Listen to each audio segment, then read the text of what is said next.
of mine was talking about that, when he went into Lorton, and he talked about the camera. It's too late, right? Can you talk about how the camera... I think this is a really important point, though, that how photography, how... Talk about... It took the place, yeah. I wasn't psychotic, but I like guns. I was always a little guy, and the gun gave me a false sense of power. So people that I cared about with the gun, I could protect. Most importantly, I could protect me. I'm 170 pounds. When I went in Lorton, I was 125.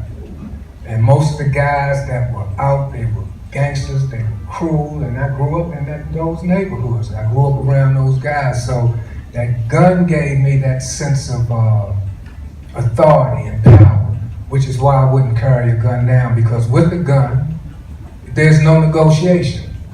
You cross the line, you break the rule, then there's a penalty to pay. But I've gotten over that. I try to be a lot more humble. But see, what happened is we go in without direction. And then once we get direction, we have to understand how we can utilize it to take the place of things that weren't good in our lives. So when I became a part of the photography program, it had me reaching for a different level of excellence. It had me thinking about how I can be creative, how I could utilize this as a means of survival and taking care of myself in society. So it had a lot to do with changing my direction, changing the way that I thought about things. It made me think a little more completely, a little more clearly about objectives and aims that I had set for myself. And that was one of the things I told Karen years ago, that I was appreciative of her coming in here and taking the opportunity, because that took a lot of heart to come into that environment that we were in, and it was not a good environment. What you seen here was just a smidgen of what was going on. You saw the good parts, but every day somebody was being killed, somebody died. There was a lot of things going on. So in order to remove yourself from the atrocities and the actions and the things that were taking place in it, you had to have a strong will to not want to participate, to not want to get involved. And that took people that sort of cared about you, that you sort of reached out to and embraced because of the certain type of character that they possessed. And her father was one of those guys. You know, her father was a guy that, although he was the administrator of the institution, and he recognized that we were violating every rule that was associated with being incarcerated. I mean, all the safety rules, everything. But we made it work. He made it work. He was kind of like a champion for different things because he saw the benefit. And he saw how it would enable us to change our program, change our direction, and just gain a whole new concept about how to go about creating and carving a lifestyle for yourself that was not consistent with violating the law.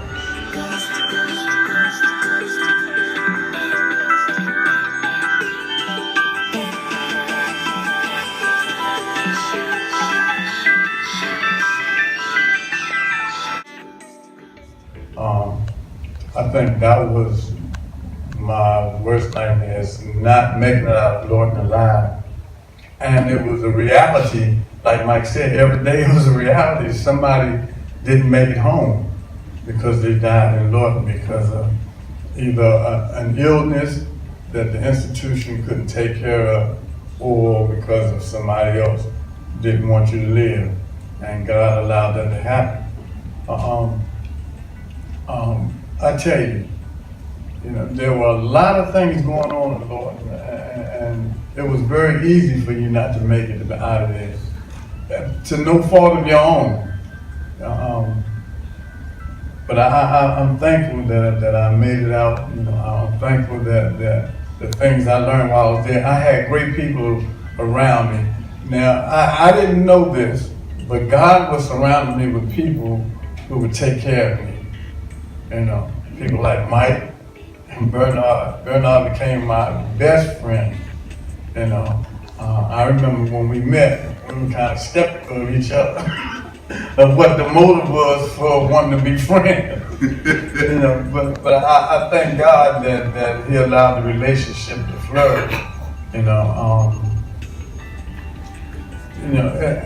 Even now, guys who are in prison, I pray for them now, night and daily, that they're making home to their loved ones. It's not, it's not easy doing time. It's not like what you see on television. The reality is much more harsh than what you see on television. And again, I'm just grateful that I made it out. I made it out to meet my beautiful wife, Denise. She's somewhere around. The lights are blind. Juicy right there. Oh, this is. But I'm thankful that I made it out. The program was a great benefit. It allowed me to escape at least for a few hours a day. The DarkRoom was wow. Sometimes I'd be angry with Mike or Bernard because I couldn't get in because they were in there, But like I said, that prayer was the constant thing that kept me, and it still keeps me today from a lot of the harms that will overbear me if I didn't keep praying.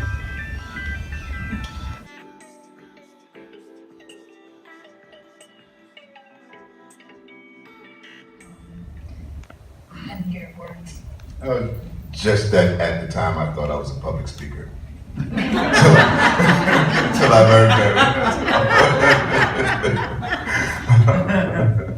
But no, I guess, I wanted to be clear, about how I felt about the program. Not just to get up and say, oh, it was nice and it helped me get out of jail and da-da-da-da. But, I wanted to be really clear about some of the things, that I had deeply thought about, when I considered what the program had done for me in my experience. And I wanted to show, that I had accepted the responsibility that the program had given me. Because I felt responsible. Not only, to straighten my life out and do better, but every time I took a photo, I felt a sense of duty. To do this right, to complete this, to give as much care to the end as you do to the beginning, those kinds of things. And besides, if you didn't have that guy's pictures ready the next day, you had some trouble coming. So you had to get in there and get your work done. You had to be responsible. So I don't remember, the speech and, the emotion that I had, but I do remember what I wanted to express. And what I wanted to express was that this gave me an opportunity to really be honest with myself, and then not to be able to express that with others. So I lost fear. We just talked about how frightening it was to be in prison every day, and I still have dreams. I'm not gonna lie about it, and I would often wake up and sit up in my bed because I was afraid. Anybody who tells me that he wasn't afraid was, I don't know. I think that he was too stupid to know the difference. Just didn't realize what was going on. But I got over being afraid. And that doesn't mean that things don't frighten me anymore, situations and circumstances don't frighten me, but I used to be in a constant state of fear. And that doesn't exist anymore. I approach situations and experiences as they come now, and I walk through them because I know I've already been through it. There's nothing that you can throw at me now that's it's gonna knock me off course. And I'm thankful, and Karen is a superhero. It's just nobody. Your mom's a superhero. It's just no doubt about it. I wouldn't have done what she did you know, for anything. And she did it just because it was something to do, I guess. I don't know, she's crazy. You know, she talks about being funded, but she was always broke when I knew her. So. It took a lot of heart. I really appreciate it. I'm ready to get out of here. Well, it's a reminder.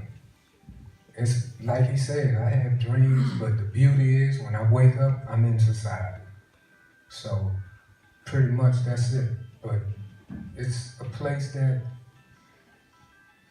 I lived in for 10 years and it made me the person that I am today. And so now there is no fear because I know that I can create, that I try, and that I can manage all the things associated within me internally, and I'm in power of that. So now to come in, it's just a reminder of part of what I had to go through to get where I am today. And I appreciate the opportunity, the experience, and for me, it was rewarding. And I'm truly grateful for meeting Karen. Karen is kind of like my hero, you know, so you know, I look up to her, I kind of respect her, and if ever she calls me. He said, it still smells like Lorton. So I think I'll leave you with that. Coming back in here, it reminded me of cow manure.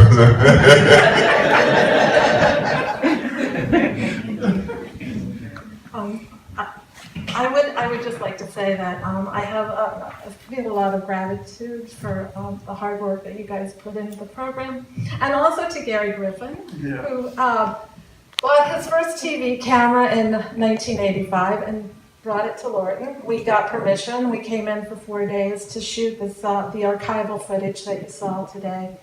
And Gary lives in New York now and is extremely successful, and has stayed with us and is working with the project, as is Robert Silverthorne, who are just first-rate documentary filmmakers, and Emma, who wasn't born when we did this, but she's now part of the project. I didn't even know she was. So she went to film school and grew up to become a producer in this project. So I'd like to thank everyone.